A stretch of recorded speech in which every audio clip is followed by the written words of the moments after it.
حضرت ابو بکر کو لوگوں نے منتخب کیا، حضرت عمر کو بھی لوگوں نے بیعت کی، حضرت عثمان بھی مشورے سے ہوئی، حضرت علی بھی مشورے سے ہوئی، حضرت حسن بھی مشورے سے ہوئی۔ اب آپ بھی جو ہے مسلمانوں کو مشورے سے کام کرو۔ آپ اپنے بیٹے کو جو نامزد کر رہے ہیں یہ کام صحیح، بس یہ کربلا آخر میں نتیجے میں اس کے کربلا ہوا۔ جب جنگ ہو رہی ہے تو دوران جنگ بھی حضرت حسین بولے دیکھو، کوفہ گئے تھے، بولے میں جہاں سے آیا ہوں وہاں مجھے جانے نہ نہیں، یزید سے ملنے ملا نہیں، یہ ترکی سرحد ہے، اس پہ مجھے جانے دو، میں اپنی دین کا کام کر کے جی لوں گی۔ تو وہ جو فوجی لوگ تھے وہاں وہ بہت نالائق قسم کے تھے، بہت سارے جو اس میں کہ اچھے تھے انہوں نے بولا یہ اچھا موقع ہے، بہت اچھی بات بول رہے ہیں حضرت، ملنے دو ان کو یزید سے۔ مگر ابن زیاد بلکہ نالائق قسم کا آدمی تھا، انہیں بولا نہیں نہیں وہ کچھ نہیں، میرے ہاتھ پہ بیعت کرنا۔ حضرت حسین کا مانی، بولے یہ تو ظلم ہے، زیادتی ہے، ناحق ہے، آپ کے ہاتھ پہ بیعت کیوں؟ کربلا کا واقعہ پیش آیا، حدیثوں میں پہلے ہی اس کی پیشین ہوئی۔ ہم لوگ اہل السنت والجماعت، اہل سنت اور جماعت ہیں ہم لوگ، یعنی حضور کی سنت کو مانتے اور صحابہ کی جماعت کو مانتے ہیں، اس لیے اہل سنت والجماعت ہے، یعنی حضور کی سنت پہ عمل کرتے، صحابہ کی جماعت کو مانتے۔ تو یہ ہے معاملہ۔ ہمارا ایمان سنت حدیث میں جو ہے، قرآن میں جو ہے اس پر ہے، تاریخ پر نہیں۔ ہسٹری کربلا میں کیا ہوا، انہیں کیا بولا، انہیں کیا، تاریخ کے بارے میں ہے کہ تاریخ میں سچ بھی ہے، ہو سکتا ہے جھوٹ بھی ہو سکتا ہے۔ ایک واقعہ کسی جگہ ہوا تو اس کو چار آدمی چار طریقے سے بیان کرتے ہیں، تو ہسٹری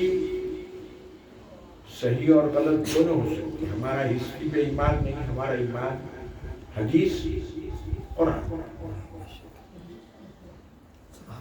حدیث میں صحابہ کی فضیلت ہے، اہل بیت کی فضیلت ہے، اہل بیت کا ہم احترام کرتے ہیں، صحابہ کا ہم احترام کرتے ہیں، ان کی عظمت بجا لاتے ہیں، یہ ہمارا کام ہے۔ شیعہ لوگ انہوں نے جو ہے ہسٹری کے لحاظ سے مذہب بنایا، کربلا کے بعد مذہب بنا، اب جو من میں آیا اسٹوری بنائی، اور وہ ایک الگ ٹاپک ہے، کبھی وہ بتائیں گے ان کی کیا گڑبڑیاں ہیں۔ تو ہم لوگ اہل بیت کا بھی احترام کرتے رہا۔ صحابہ میں آپس میں جو لڑائیاں ہو گئی غلط فہمی کے نتیجے میں ہو گئی، وہ لوگ نہیں چاہتے تھے، تو ہم لوگ حضرت موسیٰ اور ہارون میں لڑائی ہو گئی، قرآن مجید میں ہے، تو ہمارے پاس حضرت موسیٰ بھی احترام کے قابل، حضرت ہارون بھی تو صحابہ میں جو لڑائیاں ہوئی ان کا معاملہ ان کو معلوم ہو کیوں ہوا کیا ہوا بحث الگ. ہمارے نزدیک دونوں بھی لائق احترام. ہم کسی کو گالیاں نہیں دیں گے. بعض اپنے سنی لوگ شیعہ لوگوں کے ورغلانے میں آنے سے بعض صحابہ کو برا بھلا بولتے ہیں. وہ اچھی چیز نہیں ہے. تو ہم اہل بیت کا بھی احترام کریں گے, صحابہ کا بھی احترام. حضرت حسین کی شہادت کربلا کے بعد 300 سال تک کچھ نہیں ہوا. 300 سال. اس کے بعد ایک ایرانی شیعہ وزیر تھا عباسی حکومت کا. انہیں بغداد کی جامع مسجد میں صحابہ کو گالیاں لکھا, ماتم جاری کرا, صحابہ کو گالی گلوچ. اب سیاسی لوگ اس کو ایک سیاست بنے. قرآن میں حدیث میں ماتم کی اجازت نہیں ہے. محرم کو منحوس سمجھنا نہیں ہے. مبارک ہے یہ. شہادت منحوس نہیں ہے, مبارک چیز ہے شہادت. تو حضرت حسین کی شہادت ہوئی تو مبارک کام ہوا. حسین کی شہادت کا یہ پیغام ہے کہ حق جب حق ہے اس کے مقابلے میں کوئی ظلم کر رہا تو اس کی وجہ سے بدلنا نہیں, حق نہیں چھوڑنا. لنچنگ کر کے مار رہے مسلمانوں کو, ظلم کر رہے, ایمان نہیں چھوڑنا. شہید ہو جانا مگر ایمان نہیں چھوڑنا. کتنا بھی ظلم ہو اپنا ایمان نہیں چھوڑنا, حق بات نہیں چھوڑنا. گورنمنٹ قتل کرے, مارے, لنچنگ کرے, نوکریاں نہیں دے رہی, سب ظلم سہتے رہیں گے لیکن حق نہیں چھوڑے گے. یہ حضرت حسین کا پیغام ہے. سمجھ, ظالم کوئی بھی ہو, مسلمان ہو کافر ہو, ظلم کی وجہ سے حق بات کو چھوڑنا نہیں اور شہادت اختیار کر لینا مگر حق کی تائید میں رہنا. یہ پیغام ہے حضرت حسین کا. حضرت حسین کا پیغام نہیں ہے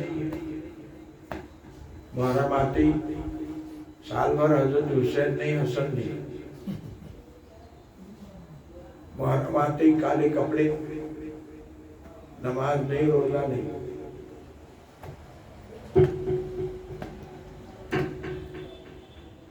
کیا ہونے والا ہے؟ اور بعد میں نئے نئے کتبے نکلے.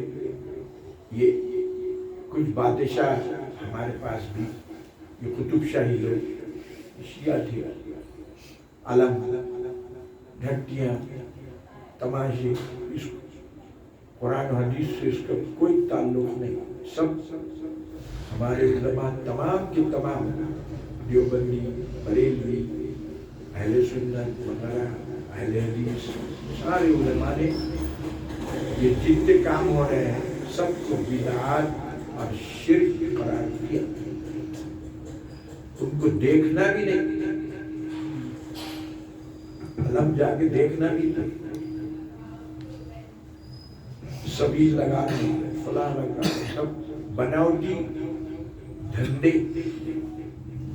سمجھے نہیں, اسلام سے اس کا کوئی تعلق نہیں. اہل سنت ہمیشہ سے جو ہے روزہ رکھتے رہے. کیا کریں روزہ, قرآن, ذکر, محفل یاد حسین, بس یہ طریقہ اپنا ہے, اس کو ماننا چاہیے. اللہم صلی علی سيدنا وشفيعنا وحبيبنا وسندنا وقرة أعيننا مولانا محمد بارك وسلم يا حي يا قيوم برحمتك نستغيث لا إله إلا أنت سبحانك إني كنت من الظالمين. اللهم لك الحمد ولك الشكر، اللهم لك الحمد ولك الشكر، اللهم لك الحمد ولك الشكر، اللهم لك الحمد ولك الشكر يا حي يا قيوم برحمتك نستغيث لا إله إلا أنت سبحانك إني كنت من الظالمين. حسبنا الله ونعم الوكيل ونعم المولى ونعم النصير. ولا رحم فرما کرم فرما، ہمارے گناہوں کو معاف فرما، جو نعمتیں تم نے ہم پر کی مولا اس کی شکر گزاری کی توفیق عطا فرما، عملی طور پر قولی طور پر نعمتوں کی شکر گزاری کی توفیق عطا فرما۔ اے اللہ ہمارے گناہوں کو معاف فرما، ہم توبہ کرتے تمام گناہوں سے ہمارے گناہوں کو معاف فرما۔ ربنا ظلمنا انفسنا وإن لم تغفر لنا وترحمنا لنكونن من الخاسرين۔ ہماری پریشانیوں کو دور فرما، آفتوں کو، مصیبتوں کو، پریشانیوں کو دور فرما مولا پروردگار۔ جو لوگ پریشان ہیں پریشانیوں کو دور فرما، جو لوگ بیمار ہیں مولا ان کی شفا کاملہ عاجلہ نصیب فرما۔ بلاؤں، مصیبتوں، آفتوں کو، مسلمانوں کی جان مال آبرو عزت کی حفاظت فرما۔ ربنا فاغفر لنا ذنوبنا وکفر عنا سیئاتنا وتوفنا مع الابرار۔ جو بے روزگار بچے ہیں مولا ان کو روزگار نصیب فرما، پریشان حالت کی پریشانی کو دور فرما، رزق کی تلاش مولا ان کو رزق خیر عطا فرما۔ اپنے رحم و کرم سے مولا تو رحیم و کریم ہے، اپنے رحم و کرم کا واسطہ دے مولا پروردگار ہم پر رحم فرما، کرم فرما، انک عفو کریم تحب العفو فاعف عنا یا کریم۔ مولا پروردگار ہمارے مرحومین کی مغفرت فرما، جتنے مرحومین ہیں سب کی مغفرت فرما۔ مولا جو شادی کے انتظار میں ہے غیب سے انتظام فرما، مولا جو نوکری کے انتظار میں ہے غیب سے انتظام فرما۔ میرے مولا پروردگار جو عدالتوں میں پھنسے ہوئے ہیں ان کی مدد فرما، ان کو باہر نکال دے میرے مولا۔ جن کو صحت ہونا مولا صحت دی، جن کو اولاد نہیں مولا اولاد صالح عطا فرما، مولا پروردگار اولاد نصیب فرما۔ اے اللہ ہمارے مرحومین والدین مرحومین جتنے خاندان کے لوگ ہیں سب کی مغفرت فرما۔ اللہم اغفر لهم وارحمهم واسقهم وادخلهم الجنہ۔ حضور پاک علیہ السلام کے واسطے سے وسیلے سے اہل بدر اور اہل بیت کے وسیلے سے ہماری دعاؤں کو قبول فرما، کی شفاعت نصیب فرما روز قیامت ہمارے۔ اللہم شفعہ فینا یوم القیامہ، اللہم شفعہ فینا یوم القیامہ۔ وصلی اللہ تعالی علی خیر خلقہ محمد وعلی آلہ وصحبہ اجمعین برحمتک یا ارحم الراحمین۔ الحمدللہ۔